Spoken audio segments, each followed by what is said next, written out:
బెంగళూరు కేంద్రంగా ఆ ఇద్దరు యువ నాయకులు క్రిస్టియన్ ఫార్ములాను రచిస్తున్నారు అనేటువంటి వార్తలు వస్తున్న నేపథ్యంలో ఇంతకీ ఆ ఇద్దరు యువ నాయకులు ఎవరు, వాళ్ళు రచించినటువంటి క్రిస్టియన్ ఫార్ములా ఏంటి, దానివల్ల ఉపయోగం ఏంటనేది మనం పూర్తి స్థాయిలో విశ్లేషణ చేసుకుందాం. ప్రస్తుతం మనతో పాటున్నారు ప్రముఖ రాజకీయ విశ్లేషకులు, ప్రముఖ సీనియర్ జర్నలిస్ట్ సిఎస్ రావు గారు. వారితో మాట్లాడదాం.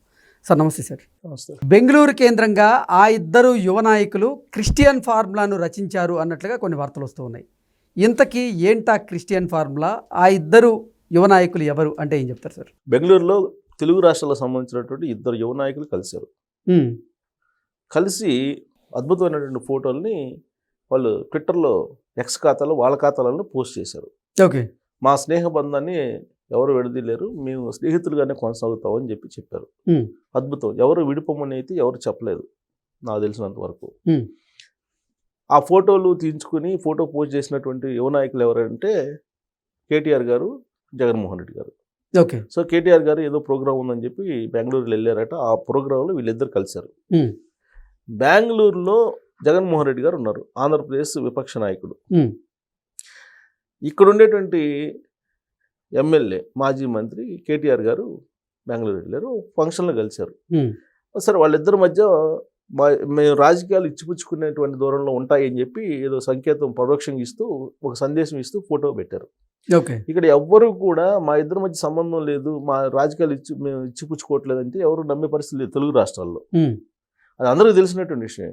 కాకపోతే అది మళ్ళీ మేము బలంగా కొనసాగిస్తాము అని చెప్పి చెప్పారు ఆ ట్వీట్ ద్వారా.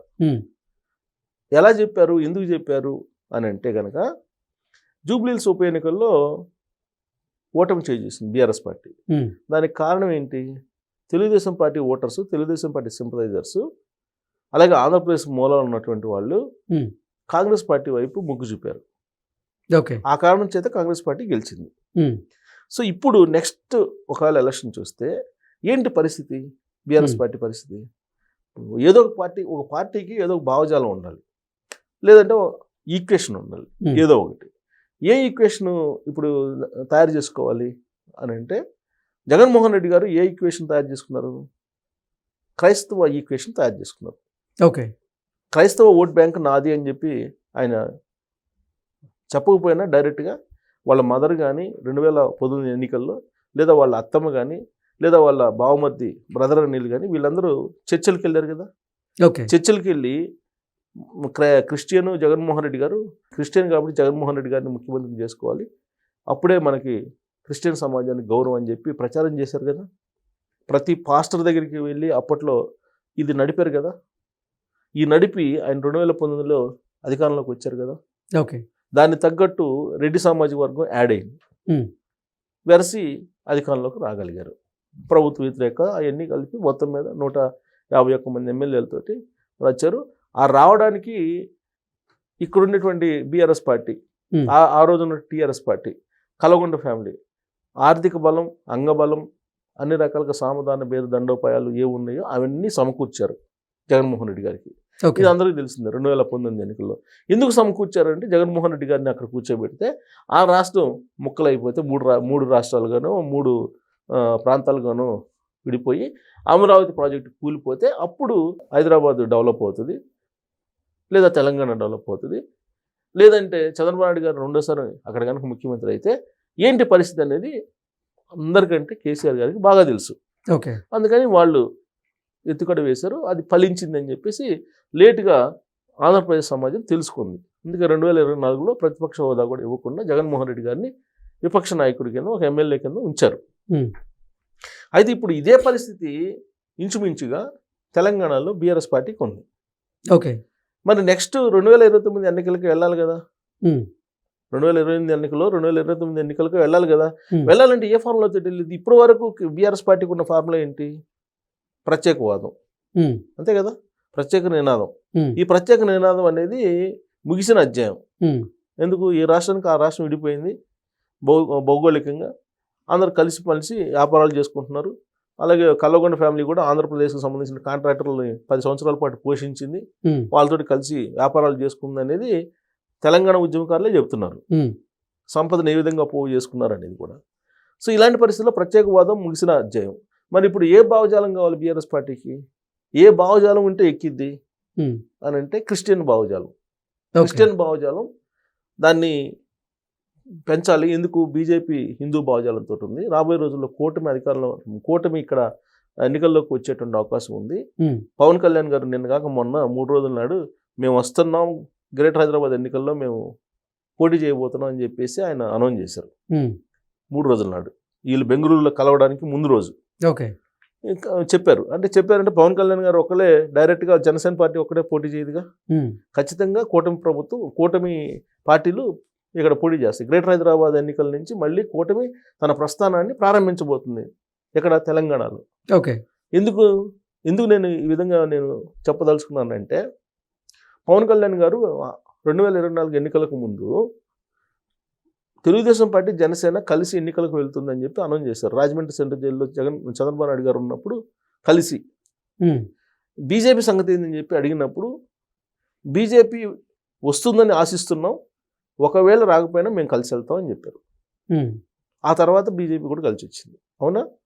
సో సేమ్ ఇక్కడ కూడా మనం ఆలోచిస్తే ముందు ఒక స్టెప్ తీసుకున్నారు పవన్ కళ్యాణ్ గారు. స్టెప్ తీసుకొని మేము వస్తున్నాం, గ్రేటర్ హైదరాబాద్ ఎన్నికల్లో మేము వస్తున్నాం అని అంటే బీజేపీ తెలుగుదేశం కలిసి వస్తున్నాము అని చెప్పినట్టు లెక్కేసుకోవాలి మనం. ఓకే. ఆ మేరకు మనం భావించడానికి అవకాశం ఉంది. సో కూటమి వస్తే పరిస్థితి ఏంటి? హిందూ సమాజం మొత్తం పోలరైజేషన్ అవుతుంది దేశవ్యాప్తంగా బీజేపీ అంటే. సో బీజేపీ హిందూ పోలరైజేషన్ అవుతుంది. దానికి తెలుగుదేశం పార్టీ గెలిచింది అనుకో, బీసీ సామాజిక వర్గం పొలవమని చెప్పేసి తెలుగుదేశం పార్టీ వైపు ర్యాలీ అవుతుంది. అవునా? తర్వాత ముస్లిం సామాజిక వర్గం కూడా తెలుగుదేశం పార్టీతో ర్యాలీ అవుతుంది.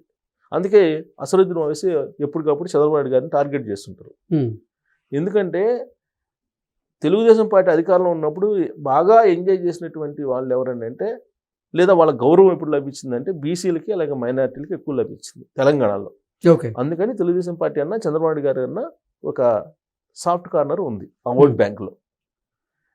సో ఈ జనసేన వస్తే కనుక ఇక్కడ కాపులు, మున్నూరు కాపులంతా ఉన్నారు కదా బీసీలు, వాళ్ళు కూడా సాలిడ్గా వచ్చే అవకాశం ఉంది.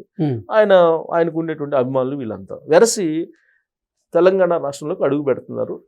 కాబట్టి మన పరిస్థితి ఏంటి అనేది అక్కడ బెంగళూరులో కూర్చొని ఆలోచించినటువంటి క్రమంలోనే ఈ ఫోటో బయటకు వచ్చింది అనేది పొలిటికల్ వర్గాల్లో బాగా చర్చ నడుస్తుంది.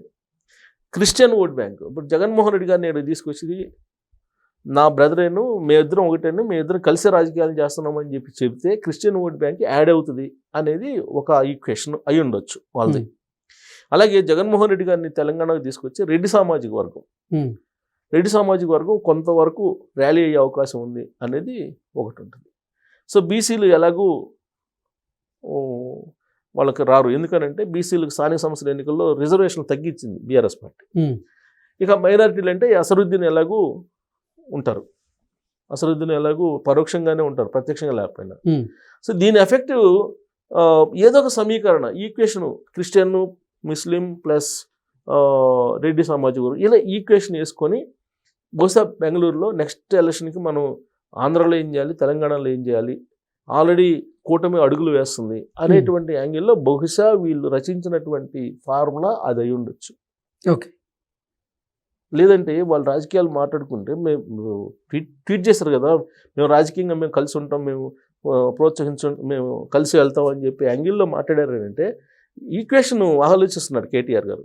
ఎందుకంటే ఏ ఈక్వేషన్ లేనప్పుడు పార్టీ నిలబడాలి కదా, ఏదో ఒక ఈక్వేషన్ ఉండాలి. సామాజిక ఈక్వేషన్ ఏముంది? ఏం లేదు కదా. సో అందువల్ల అది బహుశా నేను అనుకోవటం ఆ ఈక్వేషన్ వీళ్ళిద్దరి మధ్య వచ్చి ఉండొచ్చు అనేది మనం భావించడానికి ఛాన్సెస్ ఉంది. Okay sir, thank you so much.